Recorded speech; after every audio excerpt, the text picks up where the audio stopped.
You asked us, can cats really make rats into zombies?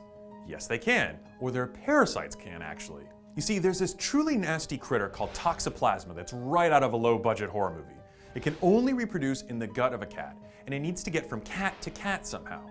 So it recruits rats, and it takes over their brains. Scientists have spent a lot of time looking into the brains of rats while making them smell cat urine. Uninfected rat brains light up with fear when exposed to cat smells, as you'd expect. But infected rat brains light up in the sexual attraction area too.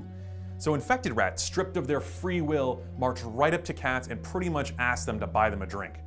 End of rat, beginning of new life for Toxoplasma, which can now have sex in the cat's gut, and then get pooped out where other rats will pick them up. Now, why, you may be asking, are scientists so absorbed with exposing rats to cat pee while peering into their brains? Well, it turns out about a third of us have the parasite as well, which may affect our brains. Schizophrenics are more likely than others to have Toxoplasma, and Toxoplasma has been linked with aggressive driving.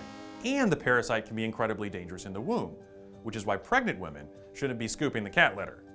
Ladies, step away from the box. For more stories like this, check us out every day at Smithsonian.com.